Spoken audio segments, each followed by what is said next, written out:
Assalamualaikum warahmatullahi wabarakatuh. Nama saya Ahmad Bustomi Sahab. Saya dari Sekolah Tinggi Agama Islam Salahuddin Pasuruan. Saya di sini mendapatkan tugas UTS sebagai berikut. Untuk lebih lanjut bisa kita tonton videonya sampai habis ya. Presentasi yang pertama, saya akan mereview materi yang berjudul Konsep Dasar Pengelolaan dan Tarbawiyah Style versi Nabi Muhammad SAW. Pengelolaan adalah proses atau cara pembuatan mengelola, proses yang memberikan pengawasan pada semua hal yang terlibat dalam kewajiban dan pencapaian tujuan. Pengelolaan itu bisa disebut dengan manajemen.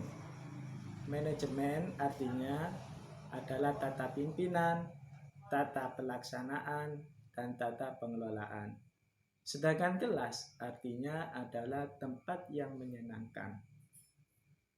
Jadi pengelolaan itu adalah tata pimpinan dan kelas itu adalah tempat yang menyenangkan. Jika dijadikan satu, maka artinya tata pimpinan, tata pengelolaan dalam tempat yang menyenangkan. Pengelolaan kelas banyak didefinisikan oleh beberapa ahli. Bahkan sebagian sepakat yang dinamakan pengelolaan kelas itu adalah kemampuan guru untuk menciptakan iklim kondisi belajar yang optimal agar mencapai tujuan yang diharapkan. Itu konsep dasar dari pengertian pengelolaan kelas. Yang kedua adalah Tarbawiyah Style Nabi Muhammad atau gaya pendidikan versi Nabi. Nabi diutus untuk menyempurnakan akhlak. Sebagaimana yang kita ketahui dalam hadis Nabi, beliau bersabda, "Bu'istu liutamimal makarimal akhlak." Saya diutus untuk menyempurnakan akhlak umat. Dalam ranah ini, konteks utama pendidikan Rasulullah adalah spiritual. Yang mana spiritual ini akan memunculkan konteks-konteks yang lain seperti kognitif, afektif, dan juga keterampilan. Dalam fase pendidikan ini, Rasulullah membagi dua fase tipologi pendidikan menurut sejarah. Jadi fase tipologi dakwah ini yang pertama, fase tipologi dakwah secara sembunyi-sembunyi. Yang mana fase ini Rasulullah memberikan pelajaran atau pendidikan kepada keluarga kecilnya atau juga kepada sahabat terdekatnya terdahulu. Dan sarana belajarnya yaitu ada di rumah Rasulullah SAW. Yang kedua adalah fase dakwah secara terang-terangan. Fase ini Rasulullah menjadikan masjid, pasar, bukit, dan juga padang sebagai sarana sekolah Rasulullah SAW.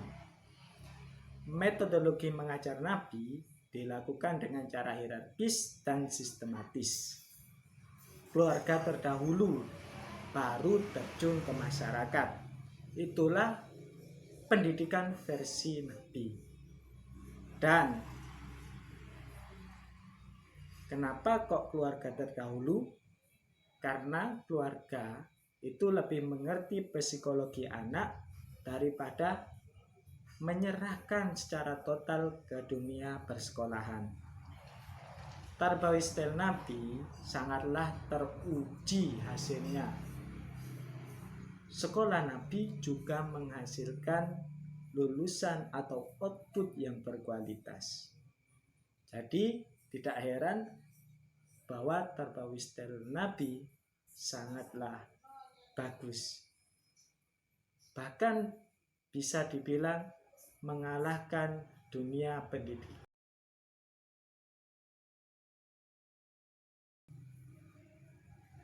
Untuk materi yang kedua, saya akan membahas tentang problem sosial individual anak. Sebelum saya akan membahas problem sosial individual anak, saya akan membahas tentang manusia. Pada dasarnya, manusia dibagi menjadi 3 kategori.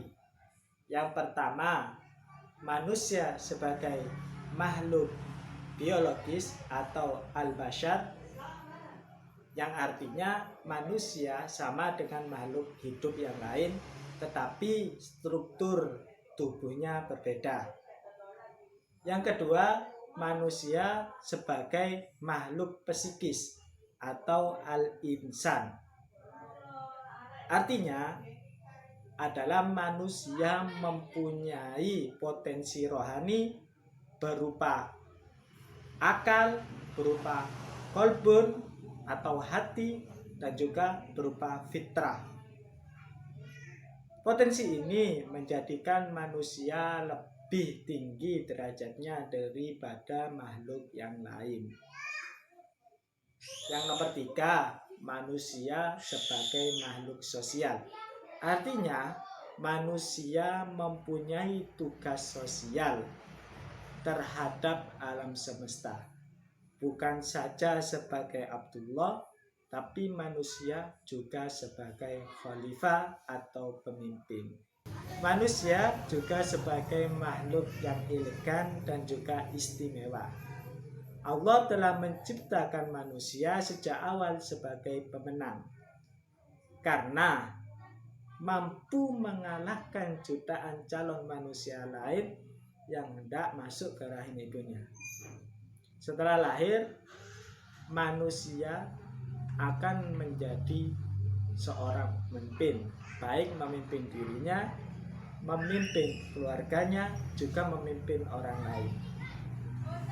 Itu pengertian manusia sebagai makhluk biologis, sebagai makhluk psikis, dan sebagai makhluk sosial.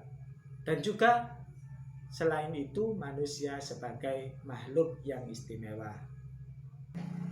Karakter anak. Karakter anak dibagi menjadi 3. Logos, tumos, epitumit. Pengertian epitumit adalah nafsu-nafsu primitif manusia yang tidak dapat ditawar-menawar, atau nafsu primitif manusia yang harus dipenuhi, tidak dapat ditundukkan. Yang nomor 2 adalah tumos. Tumos artinya afektivitas, rasa, semangat, dan agresivitas anak. Yang nomor 3 itu adalah logostikon atau logika. Bahasa Indonesianya akal budi. Yang mana akal budi ini sebagai alat untuk bisa mengatur epitumit dan tumos anak. Problem sosial individual anak terbagi menjadi 3 macam menurut kondisinya. Yang pertama yaitu kondisi yang dirasakan oleh banyak orang. Yang nomor 2, kondisi yang dinilai tidak menyenangkan. Yang nomor 3, kondisi yang menuntut perpecahan.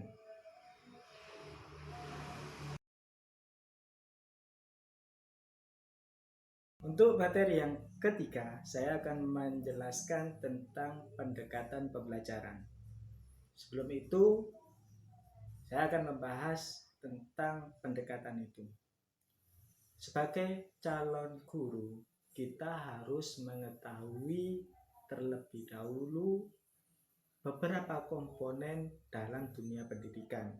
Di antaranya pendekatan, strategi, metode, teknik, taktik, dan model pembelajaran. Sekarang kita menuju ke pendekatan pembelajaran. Apa itu pendekatan pembelajaran? Pendekatan pembelajaran adalah sudut pandang dalam proses pembelajaran agar pembelajaran bisa berjalan secara efektif. Pendekatan itu terbagi menjadi 3. Yang pertama, pendekatan manajerial. Yang kedua, pendekatan psikologikal. Yang ketiga, pendekatan sistem. Yang nomor 1, pendekatan manajerial. Apa yang dimaksud dengan pendekatan manajerial? Yaitu pendekatan yang sistematis, pengelolaan yang melibatkan unsur-unsur terpadu dalam proses pembelajaran. Pendekatan manajerial terbagi atau meliputi: pertama, perencanaan; 2, pengorganisasian; 3, pelaksanaan; 4, pengawasan, atau disingkat menjadi POAS: planning, organizing, actualing, dan controlling. Yang nomor 2, pendekatan psikologikal. Yang dimaksud dengan pendekatan psikologikal adalah pendekatan yang menyangkut aspek psikologi sebagai asumsi dasar. Yang nomor 3 adalah pendekatan sistem. Yang dimaksud dengan pendekatan sistem adalah pendekatan dalam proses pembelajaran yang melibatkan komponen pembelajaran secara kompleks. Sedang komponen pembelajaran itu yang pertama, tujuan, materi, media, metode, dan evaluasi. Untuk subtema yang kedua, saya akan menjelaskan tentang problem internal dan eksternal pendidik atau tenaga kependidikan dan peserta didik. Problem internal dan eksternal pendidik. Komponen pembelajaran itu 1, tujuan; 2, materi; 3, metode; 4, media; dan 5, evaluasi. Sekarang saya akan membahas tentang problem internal dan eksternal tenaga pendidik dan peserta didik. Faktor internal adalah faktor yang ada di dalam diri, sedangkan faktor eksternal adalah faktor yang ada di luar diri. Dalam hal ini, saya akan menjelaskan terlebih dahulu faktor internal guru. Faktor internal guru itu terkait tentang kompetensi profesional guru, baik itu segi kognitif, afektif, dan juga keterampilan guru, yang mana itu bisa menimbulkan problem. Yang nomor 2, faktor eksternal guru. Faktor eksternal guru itu menyangkut lingkungan kerja guru. Kemudian saya akan membahas tentang faktor internal dan eksternal murid. Faktor internal murid itu meliputi kesehatan intelektual, kemampuan intelektual, afektivitas, usia, jenis kelamin, latar belakang sosial, kebiasaan belajar, kemampuan mengingat, dan kemampuan mengindra. Sedangkan faktor eksternal murid itu meliputi kebersihan rumah, udara yang panas, ruang belajar yang tidak memadai, alat belajar yang tidak memadai, lingkungan sosial, dan juga kondisi dalam proses belajar mengajar.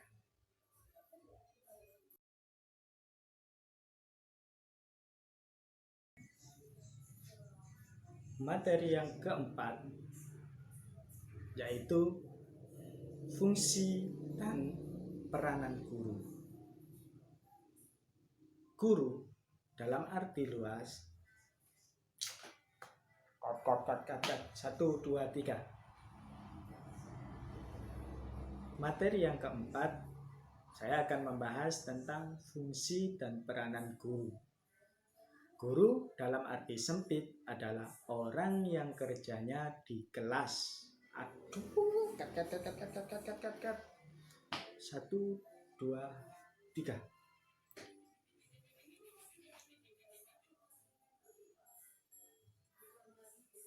Materi yang keempat, saya akan membahas tentang fungsi dan peranan guru.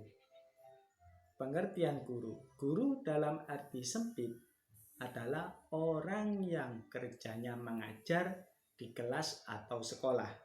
Sedangkan guru dalam arti luas adalah orang yang bekerja dalam bidang pendidikan dan pengajaran yang bertanggung jawab membantu mendewasakan murid. Fungsi guru dalam interaksi belajar mengajar itu ada 3 fungsi. Yang pertama, guru sebagai pengajar. Yang kedua, guru sebagai pendidik. Yang ketiga adalah guru sebagai pemimpin.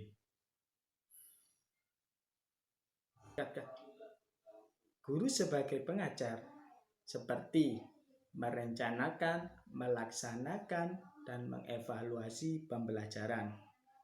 Guru sebagai pendidik seperti mengembangkan kepribadian, membimbing, membina akhlak, dan memberikan arahan. Sedangkan guru sebagai pemimpin adalah orang yang memanage orang yang dipimpinnya untuk ikut apa yang dikehendakinya agar mencapai tujuan. Guru sebagai pemimpin di kelas tugasnya memimpin murid, sedangkan guru jika ada di luar kelas maka tugasnya memimpin masyarakat. Oleh sebab itu, seorang guru harus ikut serta dalam berpartisipasi kegiatan masyarakat. Kemudian kemampuan yang harus dimiliki oleh guru itu ada 3 macam. Yang pertama, kemampuan teknik atau technical skill. Yang kedua, kemampuan berkomunikasi atau human skill. Yang ketiga adalah kemampuan menyelami keadaan atau dinamakan conceptual skill. Itu adalah beberapa fungsi dan peranan guru.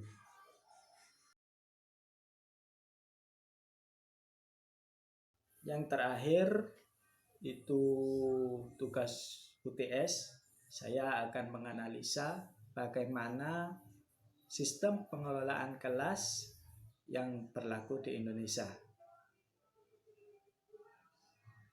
Jika kita melihat bagaimana sistem pengelolaan kelas yang ada di Indonesia, maka kita harus melihat atau merujuk pada kurikulum yang berlaku saat ini. Kurikulum 2006 sangat jauh berbeda dengan kurikulum 2013. Pengelolaan kelas kurikulum 2006 berbasis teacher center learning atau pembelajaran yang berpusat pada guru. Sedangkan kurikulum 2013 pengelolaan kelasnya student center learning atau pembelajaran yang berpusat pada murid. Dalam hal ini, guru harus mampu menjaga proses belajar mengajar yang dinamis dan variatif agar menjadi tetap kondusif. Kemudian, plus dan minusnya pengelolaan kelas yang ada di Indonesia. Setiap keterampilan pasti ada kelebihan dan kekurangannya. Plus atau kelebihan dalam pengelolaan kelas yang ada di Indonesia, bila mana sukses dilakukan. Yang pertama, pengelolaan kelas bila sukses dilakukan akan sangat efektif dalam pembelajaran. Yang kedua, bila mana sukses dilakukan, siswa menjadi nyaman dalam belajar. Yang nomor 3, bila mana sukses dilakukan, siswa cepat tanggap di setiap pembelajaran yang ada. Yang nomor 4, bila mana sukses dilakukan, maka akan meringankan tugas guru untuk melanjutkan materi yang akan dikerjakan kembali. Sedangkan kekurangan dalam pengelolaan kelas, kekurangan itu yang pertama hanya bisa diterapkan di tingkat SMP dan ke atas, tidak bisa diterapkan di tingkat SD. Yang nomor 2, guru harus bisa menjaga kewibawaan dan bergaul. Yang nomor 3, kekurangan dalam pengelolaan kelas itu hanya fokus pada kelas dan permasalahannya. Cukup sekian dari saya. Mulai dari awal tentang review presentasi materi dan sampai yang terakhir tentang analisa pengelolaan kelas. Bila mana ada kekurangan, ya memang banyak kekurangan dalam segi berbahasa, banyak terlalu gagap, mohon maaf. Wabillahi taufik wal hidayah. Wassalamualaikum warahmatullahi wabarakatuh.